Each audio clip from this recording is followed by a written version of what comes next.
헬라어로 십자가는 스타우로스라는 그런 말입니다. 그래서 우리가 예수 믿는 사람들이 다른 뭐 헬라어는 몰라도 십자가가 헬라어로 뭡니까? 그러면 또 스타우로스 이렇게 말할 수 있으면 좋겠고, 가끔가다 보면 어느 단체나 또 어떤 기관이나 이런 데가 스타우로스라고 이렇게 그 이름을 붙인 데도 있어요. 그러면 여러분들이 스타우로스 하면 이 사람들은 그 십자가를 중심으로 이렇게 사역을 하려고는 그런 사람이구나. 여러분들이 그렇게 생각을 좀 하시면 좋을 것 같습니다. 우리 교회는 뭐 이런 사순절이나 고난주간 뭐 이런 거에 대해서 깊이 뭐 이렇게 절기에 뭐 이렇게 깊이 우리가 지키지는 않지만은 보통 또 이제 이런 그 부활절을 전에 또는 이런 고난주간이나 이런 것도 또 우리가 한번 다른 때도 우리가 주님의 십자가의 고난에 대해서 생각을 해보지만 이런 기간에 또 한번 생각해 볼 수 있는 뭐 그런 기간이 되니까 또 뭐 괜찮은 것 같다 이런 생각이 또 듭니다. 그래서 지금은 이제 사순절의 34일째고 다음 주는 이제 고난주간이라고 우리가 이제 정했으니까 뭐 이런 것들이 성경에 있는 건 아니지만 우리가 이제 다시 한번 십자가의 고난을 더 깊이 한번 생각하고 자신을 좀 절제할 수 있는 그런 시간. 왜냐하면 인간은요 훈련을 통해서 인간은 만들어지기 때문에 생각만 가지고 잘 안 돼요. 그래서 훈련을 통해서 교육을 통해서 인간은 만들어진 인간이니까 뭐 이렇게 나름대로 뭐 금식을 한다든지 또 어떤 걸 절제한다든지 뭐 이런 시간을 갖는 것은 좋은 거라고 이렇게 생각이 듭니다. 여러분들이 뭐 좀 이렇게 들어봤겠지만은 no cross, no crown이라는 그런 말이 있습니다. 크로스라는 말은 십자가라는 말이고 크라운이라는 말은 왕관이라는 그런 말이죠. 다시 말하면은 이 말은 십자가 없이는 멸관이 없다. 다른 말로 말하면 요즘에 여러분들이 베드로전서를 보겠습니다만은 고난이 없이는 영광이 없다. 이런 얘기죠. 그래서 우리 기독교 안에서는 영광을 위해서는 십자가를 거쳐야 가고 또 고난을 거쳐가야 되는 것이 우리에게는 필수적인 것이죠. 그렇기 때문에 우리는 고난을 배워야 됩니다. 고난을 배워야 되고 이 고난이라고 하는 것은 그냥 되어지는 것이 아니라 또 역시 훈련이 돼야 됩니다. 사도 바울과 같은 사람이 하나님 앞에 귀하게 쓰임 받았던 이유 중에 하나가 뭐냐면 어렸을 때부터 율법으로 아주 철저하게 훈련을 받고 만들어진 것입니다. 그래서 그 인격이나 습관이나 생활이나 이런 것들이 아주 이렇게 잘 만들어진 것이죠. 물론 그게 주님을 대적하는 것이 되었지만은 예수 믿고 난 다음에는 그런 것들이 또 밑바탕이 되어서 또 더 하나님 앞에 귀하게 쓰임 받는 그런 사람이 되었던 것을 보게 되는 것이죠. 그래서 요한계시록 3장 21절에 이기는 그에게는 내가 내 보좌에 함께 앉게 하여 주기를 내가 이기고 아버지 보좌에 함께 앉은 것 같이 하리라. 보좌에 앉는다는 것은 영광을 말하는 것이죠. 근데 그 영광의 보좌에 앉으려면 어떻게 하냐? 이기는 그에게 이렇게 말했어요. 여기서 이긴다는 말에 포함된 내용 중에 하나가 뭐냐면 고난 또는 핍박 또 이 십자가를 통과한 사람들, 이 세상, 이 죄와 사망과 세상과 사탄의 세계를 이긴 자를 말하는 것이죠. 예수님께서도 이 땅에 오셔서 내가 다 이루었다 이렇게 말씀했고 세상에서는 환난을 당하나 담대하라 내가 세상을 이겼노다 라고 그렇게 말씀하셨어요. 그래서 예수님께서 말하기를 내가 보좌에 함께 앉게 해주겠다 우리를 이기는 자에게. 그리고 예수님 자신도 내가 이기고 이렇게 말했어요. 예수님 자신도 내가 이기고 그러니까 세상을 이겼다는 것이죠.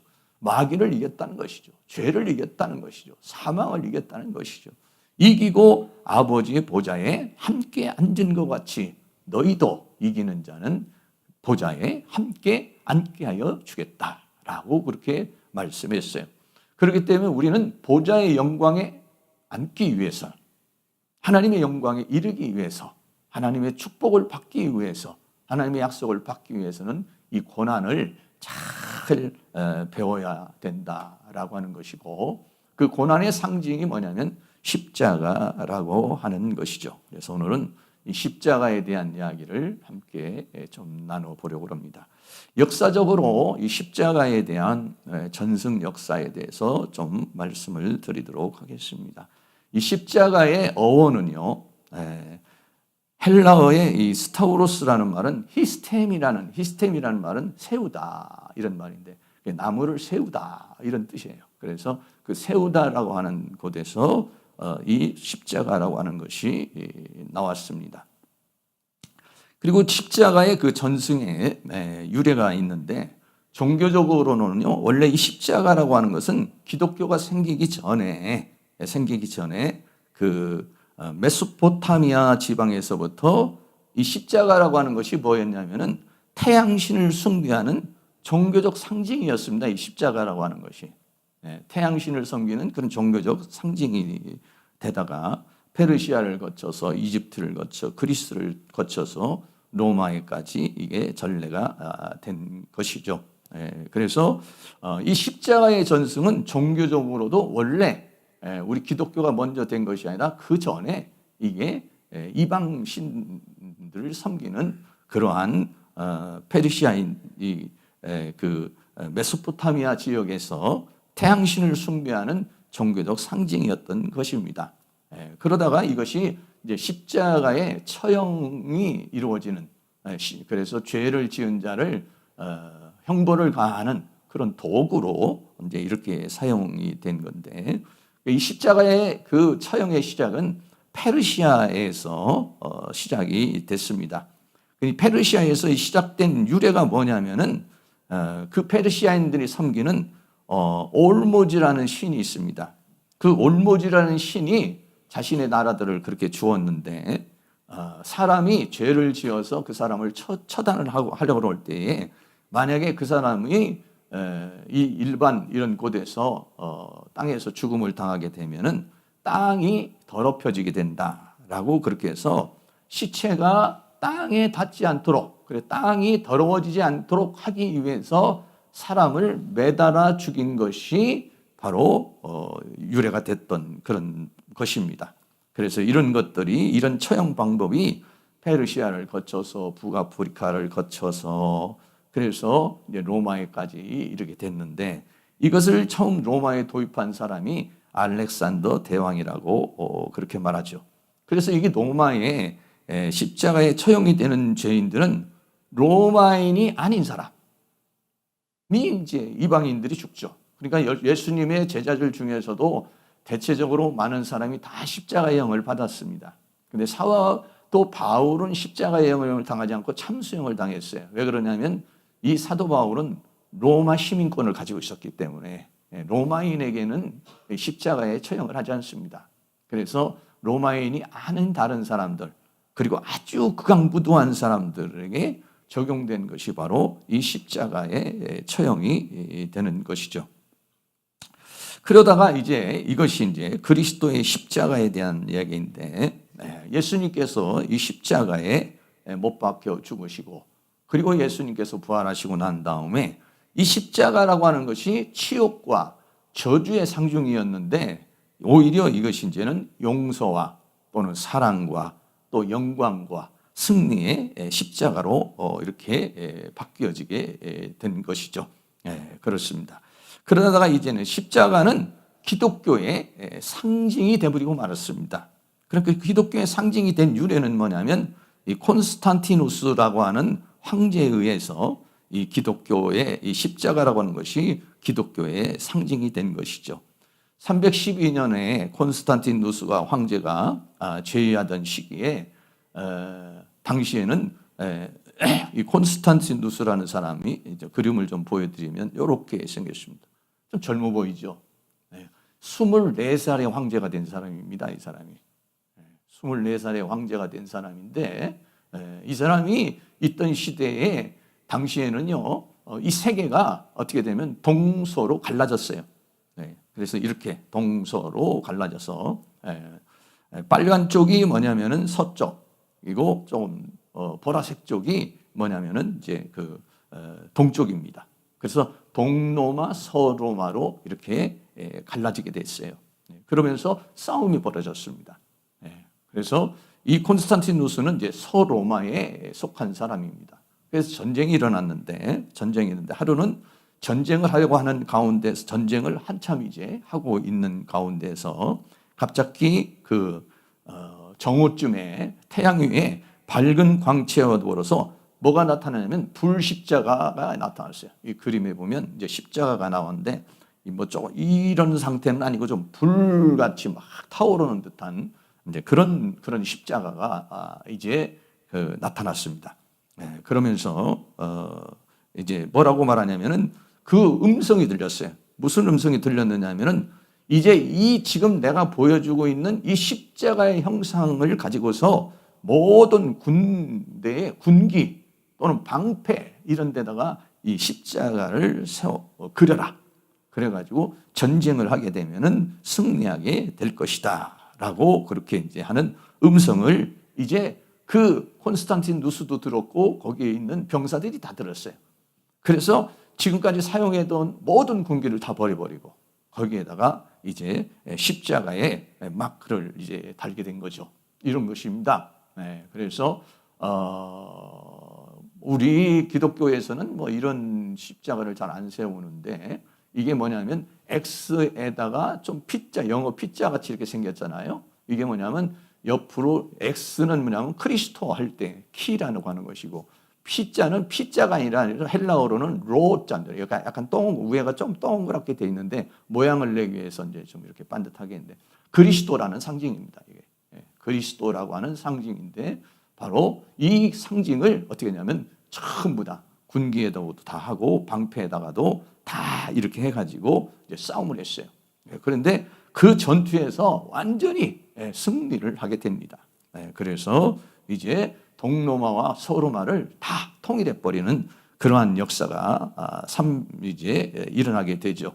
그래서 콘스탄티누스가 어땠습니까? 하늘의 음성을 들어 하나님의 강권적인 역사를 통해서 하나님의 음성을 듣게 됐잖아요. 하나님의 음성을 듣게 되고 결국 그걸로 인해 가지고 전쟁에 승리를 하게 되고 동로마와 서로마를 다 통합을 시켜버리는 그런 아주 놀라운 그런 역사를 이루게 되니까 이 콘스탄티누스가 어떻게 되냐면 313년에 밀라노 칙령이라고 하는 것을 이제 발표를 하면서 모든 지금까지 해왔던 기독교에 대한 박해를 종식시켜라 라고 그렇게 말해요. 그래서 이때부터 313년 그러니까 예수님께서 AD에 탄생을 하셔서 그러니까 300년이 넘도록 계속해서 핍박을 받아온 것이죠. 수많은 그리스도인들이 죽음을 당해왔습니다.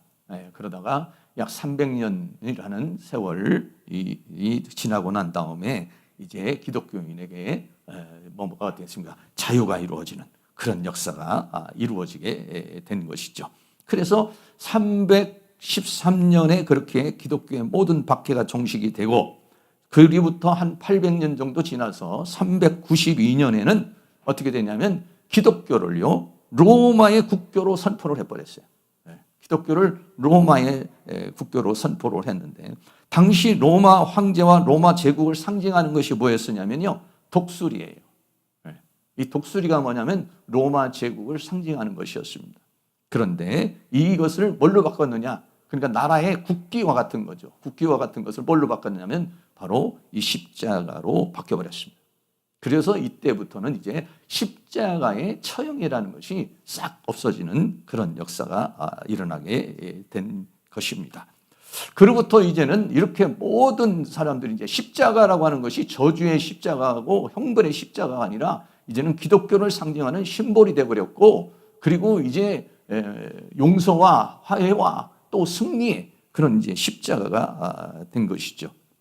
당시에 서로마는 안 그렇다는데 동로마에서는 화상 예배라는 것이 있었어요. 화상 예배라는 게 뭐냐면은 예를 들어 바울이라든지 또는 아니면은 또 베드로라든지 이런 성인들의 그림을 크게 그려가지고 교회에다가 막 붙여놓고 그 화상에다가 절을 하기도 하고 하는 이제 화상 숭배 예배가 있었던 거예요.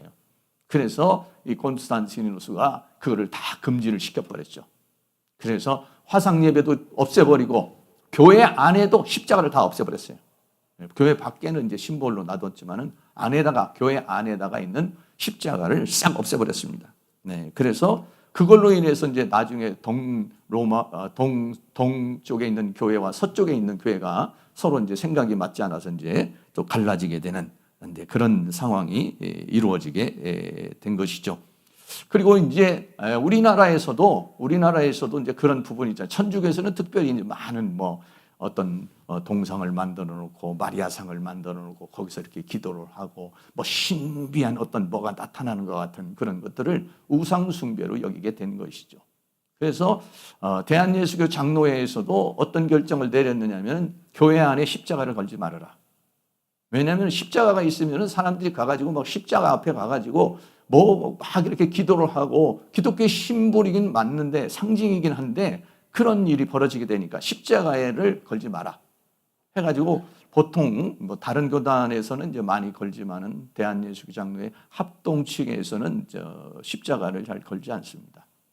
강제하지는 않지만 잘 걸지 않습니다.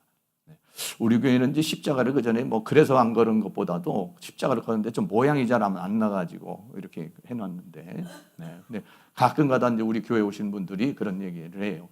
왜 안에 십자가가 없어요? 십자가 저 종탑에 있습니다. 십자가 종탑이 있고 우리는 그런 것을 너무 치우치는 것은 아니지만은 하나님과의 일대일의 영적인 관계를 유지하려고 해야지 거기에서 우상을 섬기려고 그런다든지 다른 것에다가 이렇게 의지하려고 그런다든지 이런 것들은 굉장히 잘못하면 미신에 넘어가게 되고 또 어떤 사탄의 유혹에 이렇게 넘어갈 수 있다. 그러니까 여러분들께서는 십자가를 튼튼히 붙잡고 살아가지만은 그 십자가가 무슨 신비한 능력을 주고 그래서 우리도 저도 그렇지만은 자동차에도 십자가를 걸어놓은 자체가 무슨 능력이 있는 것이 아니라 그것을 가끔 바라보면서 내가 믿는 사람이지 또 내가 믿는 사람이라는 것도 선포도 하고 또 십자가를 또 생각하는 거 이런 거는 좋지만은 자동차에다가 걸어놓고 집에다가 걸어놓으면 그게 신비한 역사를 이룰 것이다 이런 것들은요 다 우상 숭배가 되는 것이죠.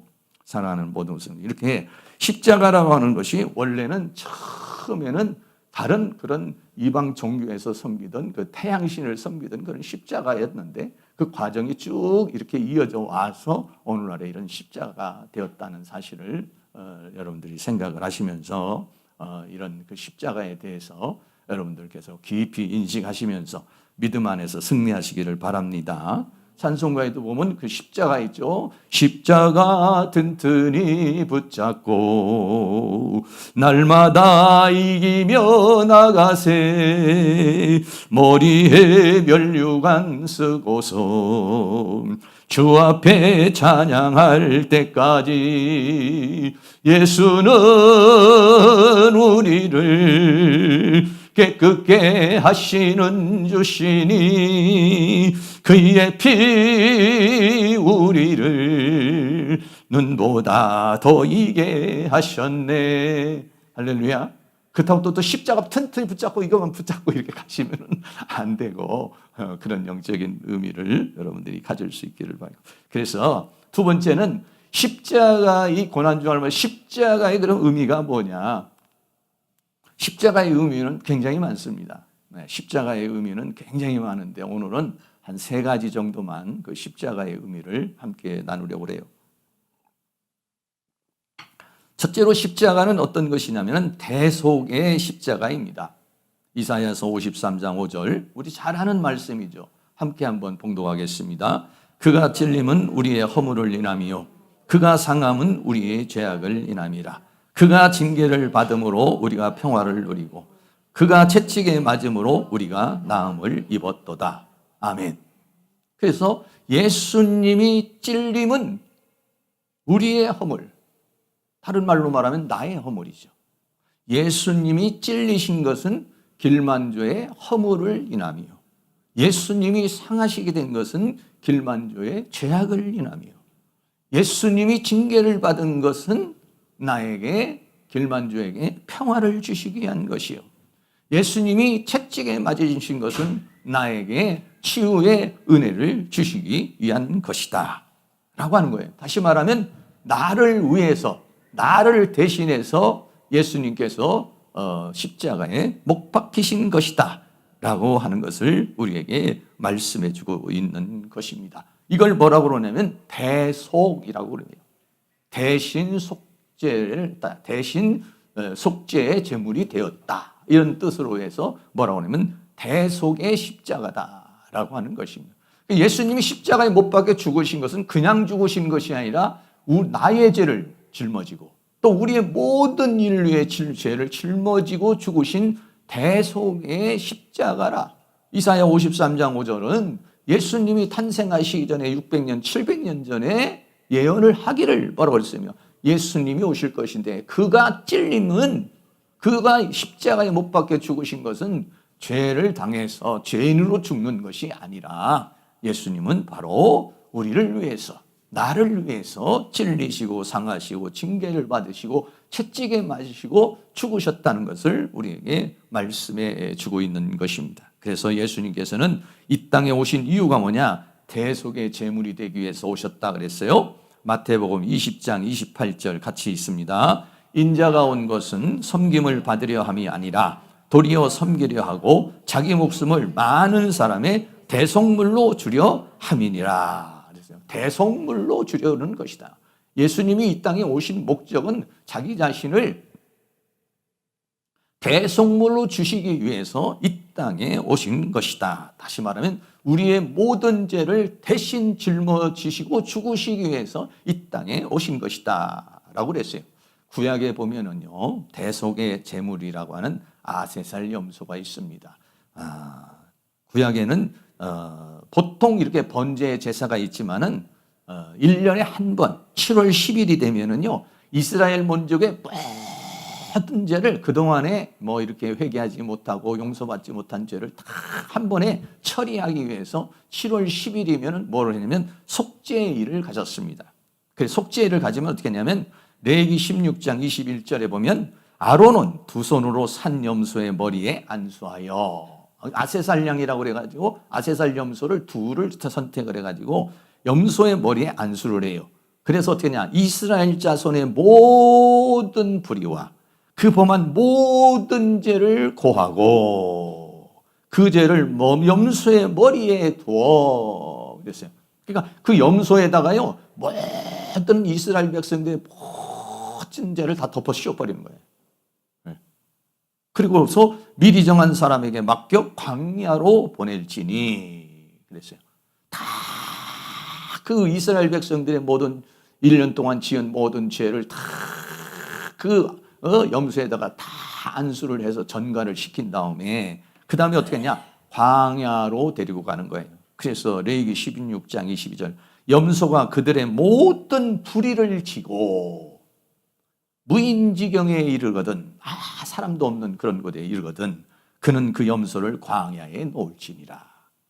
그래서 보통 이스라엘 백성들이 그 강을 건너서 사막에다가 염소를 놓으면 염소가 어떻게 됩니까? 일이나 늑대가 와가지고 죽이죠. 그렇게 되면 어떻게 되느냐면 이스라엘 백성들이 죄가 속죄함을 받는 것. 이게 뭐냐면은 대속의 원리라고 하는 것입니다.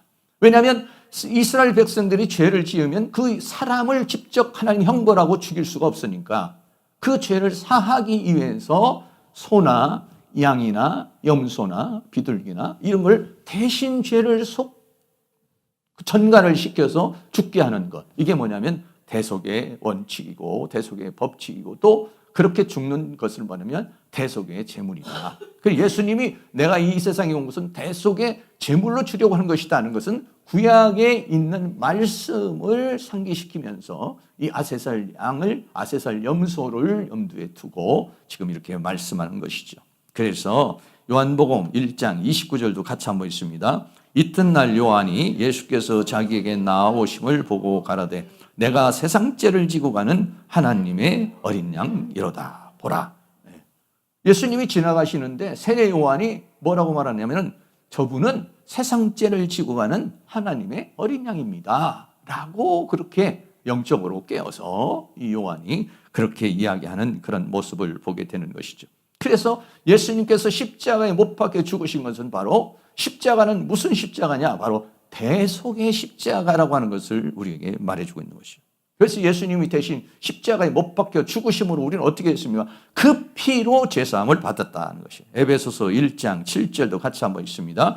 우리가 그리스도 안에서 그의 은혜의 풍성함을 따라 그의 피로 말미암아 구속 곧 죄사함을 받았으니, 예수님이 그렇게 죽으심으로 말미암아 우리의 모든 죄, 원죄가 됐든 자범죄가 됐든 그전에 지었던 죄든 지금 지었든 앞으로 지을 죄든 모든 죄, 모든 죄, 그 죄의 사함을 받았다. 구속 곧 죄사함을 받았다. 누가? 예수 그리스도를 나의 구주로 믿는 자, 예수 그리스도가 나를 위하여 십자가에 못 박혀 죽으셨다는 사실을 믿는 자, 이 사람에게는요 죄사함의 은총이 임하게 된 것이고, 또 그리고 어떻게 했습니까? 의롭다 하심을 받았다 그랬어요. 로마서 3장 23절 24절도 같이 한번 있습니다. 모든 사람이 죄를 범하였음에 하나님의 영광에 이르지 못하더니 그리스도 예수 안에 있는 구속으로 말미암아 하나님의 은혜로 값없이 의롭다 하심을 얻은 자 되었느니라. 아멘. 그리스도 예수 안에 있는 구속, 대속, 이것을 통해서 어떻게 됐냐면 우리는 이제 죄사함을 받고 의롭다 하심을 받았어요. 죄인에서 의인이 되는 그런 은혜를 하나님께서 우리에게 허락하여 주셨다라고 하는 것이죠. 그래서 십자가는 뭐냐? 대속의 십자가라고 하는 것을 우리에게 말해주고 있는 거죠. 우리가 전도를 하여도 다른 사람에게 복음을 전할 때 이건 굉장히 중요한 것이죠. 당신은 죄인입니다. 그러나 그 죄를 사하는 방법, 죄를 속하는 방법이 있습니다. 그게 뭡니까? 예수 그리스도를 구주로 영접하는 것입니다. 할렐루야. 그렇게 여러분들이 증거할 수 있는 은혜가 있기를 주의 이름으로 축원합니다. 우리 자신도 스스로가 확신하지만 다시 한번 이 고난주간을 통해서 나를 대신해서 죽으신 예수님, 나의 죄를 대신해서 죽으신 예수님, 이 인류의 죄를 해서 우리를 구원하시기 위해서 죽으신 예수님, 나를 죄인에서 의인으로 만들어 주시기 위해서 대신 죽으신 주님, 그 주님 앞에 감사할 수 있는, 그 은혜에 감사할 수 있는 은혜가 있기를 주의 이름으로 축복합니다. 두 번째는요, 예수님의 십자가는 뭐냐면 화목의 십자가라고 그랬습니다. 로마서 5장 10절도 같이 한번 있습니다. 곧 우리가 원수 되었을 때 그 아들의 죽으심으로 말미암아 하나님으로 더불어 화목되었은즉 화목된 자로서는 더욱 그의 살으심을 인하여 구원을 얻을 것이니라. 아멘. 우리가 원수 되었을 때 이렇게 했어요. 우리가 죄인의 상태에 있을 때, 죄를 지었을 때는 하나님과 나와의 관계가 어떤 관계냐? 원수의 관계예요. 대적의 관계예요. 형벌의 관계예요. 하나님과 원수가 되어 있는 상태가 우리와 하나님과의 관계였었다. 그래서 원수가 되어서 내가 하나님께 나가려고 해도 나갈 수가 없고, 아무리 인간 스스로가요, 인간 스스로가 아무리 하나님을 찾고 어딘가 그 절대자를 향해서 막 찾으려고 해도 하나님을 만날 수가 없는 거예요. 우리 민간 신앙이나 무속 신앙에도 보면 어떻습니까? 절벽이나 또는 냉수를 떠놓거나 또 어떤 뭐 신기한 부분에 가면은 그 어떤 절대자가 있는 것 같은데 그 하나님을 막 찾으려고 막 애를 쓰죠. 네? 또는 뭐 어떤 유교나 또는 불교나 이런 데서도 그 절대자를 한번 찾아보려고, 그 하나님을 만나려고 애를 쓰죠. 그런데 하나님과 나와의 관계는 원수된 관계가 돼서 하나님을 찾아갈 수, 하나님께 나아갈 수가 없고, 그리고 또 하나님도 우리에게 나아올 수 없는 상태. 에덴 동산에서 인간은 어떻게 했습니까? 쫓겨나 버렸어요. 네, 쫓겨나 버렸습니다. 하나님께 나아갈 수가 없어요. 하나님께 나아올 수도 없어요.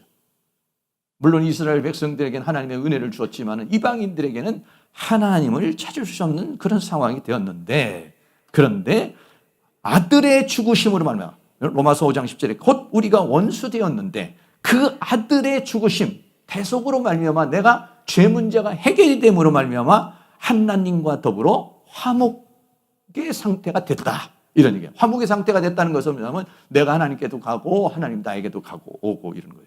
여러분, 우리가 일상생활을 살다 보면은 누군가의 관계 속에서 원수가 됐다든지 아니면 굉장히 정말 써먹써먹한 관계가 되면 어떻습니까? 그 사람 만나지 않죠. 그 사람 집에 찾아가지 않죠. 만약 집에 찾아가도 문 닫고서 안 열어주지요. 그런 관계가 됐다는 것이죠. 그런데 어떻습니까? 화목이 이루어지면은 이 사람이 용서를 했던지 어떤 상황이 되어서 화목의 관계가 되면 그 사람에게 가기도 하고 그 사람도 나에게도 오기도 하고 그러면서 서로 좋은 관계를 맺을 수가 있는데 그런데 그 중재의 역할을 하신 분이 누구냐? 바로 예수 그리스도이시다. 할렐루야. 그렇습니다. 그래서요. 우리가 하나님께 나아갈 수가 없어요. 하나님을 찾을 수가 없어요. 우리 예수 믿기 전에 여러분 하나님 찾았습니까? 인간 스스로의 의지와 인간 스스로 지혜로 달나라를 갈 수도 있고 화성을 갈 수도 있고 목성을 갈 수도 있고 그렇지만은요. 하나님께로는 갈 수가 없어요. 하나님의 보호자에 갈 수가 없어요. 하나님의 세계에 갈 수가 없어요. 하나님의 나라에 갈 수가 없어요. 그 누구도 갈 수가 없어요. 그런데 어떻게 됐습니까? 예수님이 말하시죠. 내가 곧 길이요. 길이라는 건 무슨 길을 말하는가? 하나님께 나아가는 길이다 이런 얘기예요. 진리다. 변치 않는 것이다. 그리고 그 안에 들어가서 뭘 만드냐? 생명을 얻는 것이다 라고 주님이 말씀합니다. 나로 말미암지 않고는 아버지께로 나아갈 자가 없다 이렇게 말했어요. 그래서 하나님께로 나아가는 길이 예수 그리스도를 통해서 열려진 것이죠. 히브리서 10장 19절 20절도 있습니다. 그러므로 형제들아 우리가 예수의 피를 힘입어 성소에 들어갈 담력을 얻었나니 그 길은 우리를 위하여 휘장 가운데로 열어오신 새롭고 산 길이요 휘장은 곧 저의 육체니라 라고 그랬어요. 성소라는 것은 뭐냐면 하나님이 계신 곳. 그 성소 중에서도 일반 성소가 있고 지성소가 있는데 그건 뭐냐면 하나님께서 모세에게 하늘의 세계를 모형으로 보여주시면서 지은 것이 뭐냐면 성막이에요. 그리고 성전이었어요. 네. 그건 뭘 상징하는 것이냐면은 우리가 이 성소에 들어가는 것은 뭐냐면 하나님께 나아가는 것이라는 거예요. 또 구약에는 어땠습니까? 아무도 못 들어가요. 제사장만, 그 대제사장만 들어갈 수가 있어요. 구별된 사람만.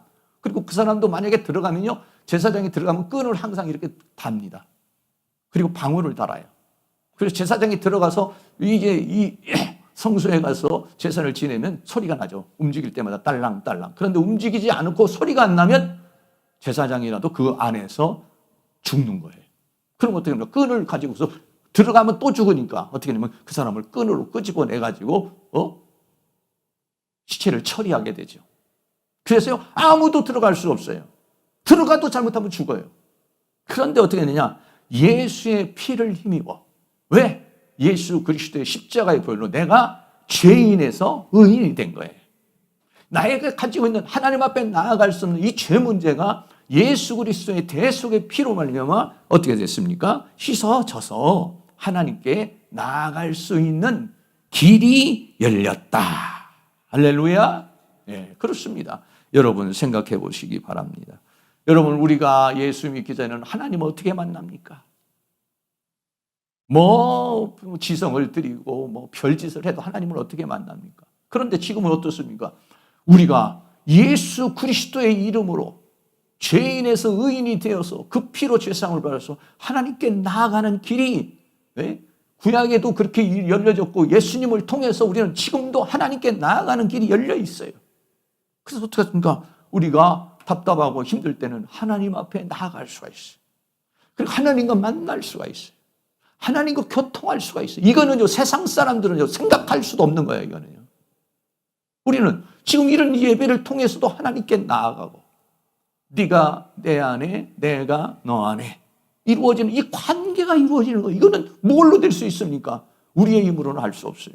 예수 그리스도의 십자가의 보혈로 죄씻음 받은 우리가 성령의 감화와 감동을 통해서 어딘지도 모르는 그 영적 세계, 시간과 공간을 초월해서 있는 하나님 앞에 나아갈 수 있는 길이 열렸고 주님을 만지고 만나고 느끼고 또 그분과 관계를 맺을 수 있는 그런 관계, 그 화목의 관계가 이루어진 것이 어떻게 이루어졌느냐? 예수님이 십자가에 못 박혀 죽으심으로 우리와 하나님과의 관계가, 그런 관계가 이루어졌다는 것이죠. 그래서 예수님을 뭐느냐? 화목제물이다 이렇게 말했어요. 로마서 3장 25절 같이 있습니다. 이 예수를 하나님이 그의 피로 인하여 믿음으로 말미암는 화목제물로 세우셨으니 이는 하나님께서 길이 참으시는 중에 자기의 의로우심을 나타내려 하심이니. 아멘. 예수님을 무슨 제물로 삼냐? 아까는 대속의 제물로 세웠다고 했지만 이번에는 뭐라고 하냐면 화목제물로 세우셨다. 화목제물이라는 건 뭐냐면 하나님과 나와의 관계. 하나님께 나아갈 수도 없고 하나님이 나에게 나올 수도 없는데 그 관계를 열어서 하나님과의 관계를 이루어 주셨다라고 하는 것이죠. 그래서 우리는 과거에는 하나님과 우리와의 관계가 원수의 관계예요. 원수의 관계에서 무슨 관계가 됐습니까? 하나님과 내가, 하나님은 아버지요 나는 자녀의 관계가 돼버리고 말았어요. 원수대에서 나가지도 못하고 들어오지도 못했던 그 관계에서 하나님과 한 가족이 됐다는 거예요. 포도나무와 나무와 가지와 같이 하나가 됐다는 거예요. 몸과 한 지체의 관계같이 주님과 우리가 어떻게냐 하나가 됐다는 거예요. 이런 화목의 관계가 됐다는 거 얼마나 소중한 것인지 모릅니다. 그런데 이 화목의 관계가 예수님과 우리와의 관계에서만이 화목의 관계가 아니라 더 나아가서는 뭐냐면 사람들과의 관계에서도 화목의 관계가 이루어졌다는 것입니다. 그래서 예수님께서 뭐라냐 모든 사람과 화목하라 이렇게 말했어요. 로마서 12장 18절 같이 한번 있습니다. 할 수 있거든 너희로서는 모든 사람으로 더불어 평화하라. 여러분 모든 사람으로 평화한다는 게 얼마나 어렵습니까? 어려워요. 그러나 어떻게 했습니까? 구약에서 화목제물을 드리잖아요. 하나님 앞에 화목제물을 드리면은요, 다른 번제의 제물은 전부 다 태워서 하나님 앞에 다 그 향기를 보내요. 그런데 화목제물은 어떻게 하냐면요, 그 일부분만 하나님 앞에 드리고 나머지는 전부 다 제사장과 사람에게 주어요. 그래가지고 내가 그 고기를 가지고 가서 먹습니다. 여러분, 소를 갖다가 한 마리 잡으면은요, 한 300kg 정도 되는데요. 그것을 전부 다 가지고 가서 나눠 먹습니다. 그 왜 나눠 먹으려냐? 원수된 사람들, 서먹서먹했던 사람들, 이런 사람과 그 음식을 먹으면서 화목을 이루는 거예요. 그동안에 용서하지 못했던 것도 용서하고 받아들였던 것도 받아들이고. 그래서 이 화목제물은 하나님과 나와의 관계만 화목이 아니에요. 우리 같은 여기 있는 분의 모든 사람들이 화목의 관계를 이루기를 원하고 있는 것이에요. 하나님은 예수 믿는 사람들이요, 하나님과의 관계는 잘 화목을 이루면서 이웃과의, 가족과의, 사람과의 관계는 소홀히 하는 경우가 있어요. 근데 성경은 뭐랍니까? 할 수 있거든 너희로서는 모든 사람으로 더불어 평화하라. 하나가 된다는 거예요. 히브리서 12장 14절도 모든 사람으로 더불어 화평함과 거룩함을 쫓아라. 이것이 없이는 아무도 주를 보지 못하리라. 라고 그랬습니다. 그러니까 로마서에서는 형제와 다툰 일이 있으면 화목하고 오라고 그랬지. 아무도 주를 보지 못하리라. 화평함과 거룩함이 없으면 죄에서는 예수 피를 씻고, 화평은 뭐냐면 형제와 관계에 문제가 있으면 화목을 이루고 하나님께 오라는 것이죠. 사랑하는 모든 성들이 하나님과의 관계만이 화목한 것이 아니라 모든 사람과도 화목의 관계를 이룰 수 있는 은혜가 일어날 수 있기를 주의 이름으로 축원합니다. 마태복음 5장에서 뭐라고 말합니까? 화평케 하는 자는 하나님의 자녀라 일컬음을 받을 것이다. 얼마나 오늘날 우리 사회가 분열이 되어 있습니까? 진보, 보수, 동서, 남부, 서로 사상, 생각, 이런 걸로 복잡하게 우리들은 분열이 되어 있어요. 하나님 뭐라고 말합니까? 오늘 우리에게 모든 사람으로 더불어 화평함과 거룩함을 쫓으라. 사랑하는 모든 성도들이 이 세상에 살아가면서 한 사람도 원수된 사람이 없이 모든 사람을 품을 수 있는 화목의 사랑, 그게 뭐냐? 화평케 하는 자는 복이 있나니 하나님의 자녀라고 일컬음을 받으리라 라고 그랬습니까? 그런 은혜가 있기를 주의 이름으로 축원합니다. 마지막으로 세 번째는요, 내가 져야 할 십자가입니다. 마태복음 16장 24절 같이 있습니다. 이에 예수께서 제자들에게 이르시되 아무든지 나를 따라오려거든 자기를 부인하고 자기 십자가를 지고 나를 쫓을 것이니라. 아멘. 예수님께서 내가 십자가에 못 박혀 죽을 테니까 너희들은 십자가 질 필요 없어 라고 말하지 않았습니다. 내가 십자가에 못 박혀 죽음으로 말미암아 내가 너를 구원하고 인류를 구원한 것처럼 너도 자기 십자가를 지고 따라와야 돼 라고 그렇게 말했어요. 그러니까 이 고난주 안에는 내가 져야 할 십자가가 있어요. 자기 십자가가 있다는 거예요. 예수님도 예수님의 십자가가 있었던 것처럼 나에게도 나의 십자가가 있다는 거야. 자기의 십자가를 지고 나를 쫓아와야 예수님이 십자가를 거쳐서 부활의 영광에 이른 것처럼 우리도 십자가를 거쳐서 영광에 이르게 되는 것이다 라고 하는 것입니다. 오늘 본문의 말씀에 고린도전서 1장 18절 같이 한 번 더 있습니다. 십자가의 도가 멸망하는 자들에게는 미련한 것이요 구원을 얻는 우리에게는 하나님의 능력이라 라고 그렇게 말했습니다. 십자가의 길, 십자가의 말씀, 십자가의 삶, 이것이 멸망하는 자, 안 믿는 자, 지옥 가는 자, 이런 사람에게는 미련하게 보여. 야, 왜 그렇게 살아? 왜 그렇게 미련하게 살아? 그래 가지고 되겠어? 조롱하고 핍박하고 모욕 주고 그래요. 그러나 구원을 얻는 우리에게는 하나님의 능력이다. 십자가를 통해서 어떻게 하냐면 내가 구원을 받았고 또 내가 십자가를 짐으로 내 가족이 구원을 받고 우리 대한민국이 구원을 받고 더 나아가서는 인류가 구원을 받고 수많은 사람에게 구원을 얻는 하나님의 능력이라. 할렐루야. 주님만이 오늘 우리는요 십자가만 튼튼히 붙잡고 가는 것이 아닙니다. 십자가 목걸이만 걸고 가는 것도 아닙니다. 십자가만 바라보는 것도 아닙니다. 십자가를 져야 합니다. 네. 십자가를 질 수 있는 그런 은혜가 있기를 바랍니다. 십자가를 질 수 있나 주가 물어보실 때 뭐라고 대답할 수 있겠습니까? 사랑하는 모든 성도님들이 이 십자가를 질 수 있는 은혜가 있기를 주의 이름으로 축복합니다. 결론입니다. 오늘 십자가의 역사에 대해서 쭉 한번 살펴봤습니다. 십자가의 역사에 대해서 하나님의 어떤 강권적인 역사를 통해서 콘스탄티누스 황제를 통해서 그 십자가를 군기를 삼아서 전쟁을 하게 하고 그것으로 인해서 기독교의 핍박이 끊어지고 그것이 로마의 국교가 되고 오늘 우리는 그렇게 십자가의 그런 것들이 오늘 이렇게 전래되고 있고 그것도 중요하지만 더 중요한 건 뭐냐면 그 십자가의 의미가 무엇이냐. 뭐 제가 오늘 3가지만 말했지만 십자가의 의미를 말한다면 10가지, 20가지는 될 거예요. 승리의 십자가요. 은혜의 십자가요. 많은 것으로 붙여서 우리가 얘기할 수가 있겠어요. 근데 오늘은 대속의 십자가, 화목의 십자가, 내가 져야 할 십자가 이 3가지를 말했습니다. 사랑하는 모든 성도님, 예수 그가 찔림은 예수님이 찔림은 나의 허물을 위하여 대속의 십자가입니다. 그리고 어떻게 보면 하나님과 나와의 관계, 아버지와 자녀의 관계로, 포도나무와 가지의 관계로, 몸과 지체의 관계로 하나 되게 하는 화목의 십자가. 그리고 그렇게 성숙한 사람이 되어서 이제는 나에게 맡겨준 사명을 감당하는 그런 내가 져야 할 십자가인 것이죠. 고난주간을 맞이해서 이 십자가의 역사와 의미를 잘 생각해서 여러분들이 십자가를 지고 주님을 따라가는, 그래서 주님이 십자가 건너편에 영광의 보좌에 앉은 것처럼 사랑하는 모든 성도님들, 십자가는 뭐 지력을 하지 않고 영광만 바라보는 것은 그건 잘못된 것입니다. 영광을 바라보고 영광을 얻기 위해서는 십자가를 질 수 있는 그런 믿음, 그런 훈련, 그런 은혜가 있어야 되는 것이죠.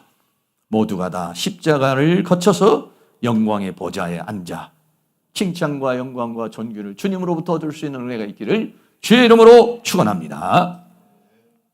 십자가, 주의 십자가 찬양같이 한번 드리겠습니다.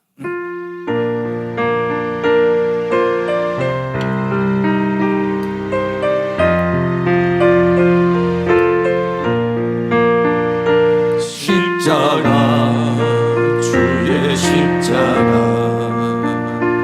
나의 주님 지신 십자가, 멸시와 전대 속에서 홀로 지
나를 대신하여 십자가에 못 박혀 죽으신 주님을 생각하며 그 은혜에 감사하는 시간을 갖고 더 나아가서 나도 주님이 주신 그 십자가를 질 수 있는 그런 은혜를 우리에게 허락해 달라고 다 같이 동성으로 기도하겠습니다.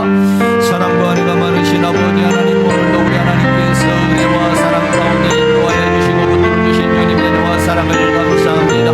사순절 고난주간을 맞이하여 우리가 다시 한번 주님의 십자가, 나를 대신하여 못 박히신 주님의 십자가, 나를 대신해서 맞으신 아버지 하나님의 채찍을 생각하며 나를 대신해서 가시관료관을 쓰시고 나를 대신해서 조롱을 받고 모욕을 당한 주님의 십자가의 길을 다시 한번 생각할 수 있도록 하나님께서 우리에게 은혜를 베풀어 주시기를 간절히 원합니다.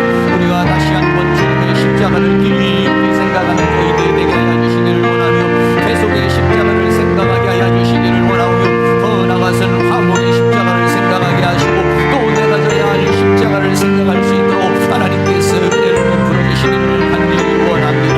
주님께서 이 땅에 오셔서 대속의 제물이 되시고 화목의 제물이 되어주셔서 우리가 아버지 하나님이여 주님으로 하나님으로부터 이제 아버지 제사함의 인정을 받고 하나님께 나아가는 길이 열려지고 더 나아가서 주님과 화목의 관계를 이루어 하나님의 자녀가 되는 권세를 내게 되었사오니 하나님의 은혜와 사랑을 감사와 찬송과 영광을 드립니다.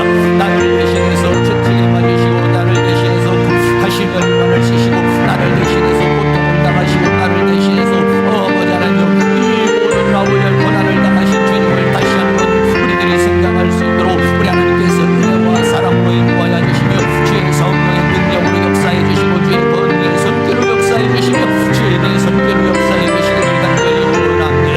더 나아가서는 아버지 아무도 나를 따라오려면 자기의 십자가를 두고 나를 쫓으라고 말했으니 내게 주신 십자가, 내가 감당해야 될 십자가, 내가 져야 할 십자가, 아버지 하나님 그 십자가를 든든히 붙잡고 십자가를 짊어지고 주님을 따라가는 저희들이 되어줄 수 있도록 우리 하나님께서 은혜와 사랑으로 인도하여 주시며 주의 성령의 능력으로 역사해 주시고 주의 권능의 손길로 역사해 주시며 주의 내 손길로 역사해 주시기를 간절히 원합니다. 성령님 도와주시옵소서. 이 고난주간을 통하여 다시 한번 주님의 십자가를 생각하게 하여 주시고 내가 져야 할 십자가를 생각할 수 있도록 우리 하나님께서 근본과 사랑으로 인도하여 주시기를 간절히 원합니다. 아버지 하나님께서 이 아버지 하나님 고난주간을 통하여 이 부활주의를 통하여 이 대한민국이 아버지 하나가 되게 하여 주시며 우리가 아버지 하나가 되게 하여 주시고 주님 안에서 평화를 누리고 주님 안에서 평강을 누리는 그런 은혜의 역사가 있도록 우리 하나님께서 큰 능력의 손길로 역사해 주시며 주의 권능으로 역사해 주시며 주의 은혜로 함께 해 주시기를 간절히 원합니다. 성령님 도우시고 인도하여 주시고 함께하여 주시옵소서. 사랑과 은혜가 많으신 아버지 하나님, 고난주간을 맞이하여 주님의 십자가를 깊이 묵상할 수 있는 저희들이 되어줄 수 있기를 원합니다. 예수님이 찔린 것은 나의 허물을 인하며 예수님이 상한 것은 나의 죄악을 인하며 예수님이 징계를 받은 것은 나에게 평화를 주려는 것이요 예수님이 채찍에 맞은 것은 나에게 치유의 은혜를 주시기 위함이요 나를 저 죄와 사망과 세상과 사단으로부터 구원하기 위한 주님의 은혜임을 다시 한번 생각하여 주님 앞에 감사와 찬송과 영광을 돌리는 이 고난주간이 되어줄 수 있도록 은혜를 베풀어 주시옵소서. 아무든지 나를 따라오려거든 자기의 십자가를 지고 따라오라고 그랬으니 주님이 지신 십자가 나도 지고 따라갈 수 있는 은혜가 있기를 원합니다. 주님이 십자가를 지심으로 나를 구원하였으니 우리도 십자가를 짐으로 말미암아 우리의 가족을, 우리의 교회를, 우리 대한민국을 더 나아가 세계 만방의 많은 영혼들을 구원하는 그러한 은혜의 역사가 있도록 은혜를 베풀어 주시옵소서. 예수 그리스도의 이름으로 기도하옵나이다. 아멘. 우리 다 같이 자리에 일어나셔서 찬송가 144장을 드리겠습니다.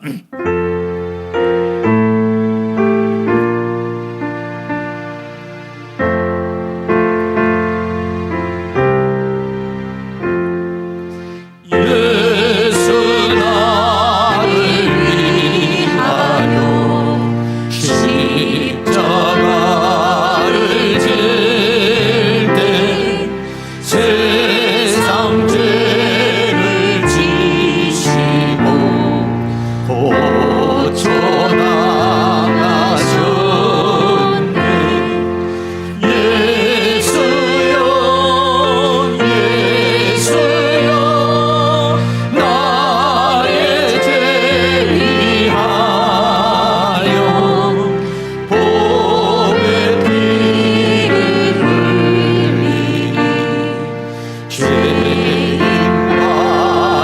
받으소서. 십자가를 지시고 무슨 죄가 있나 저무지한 사랑 메시아 주였네.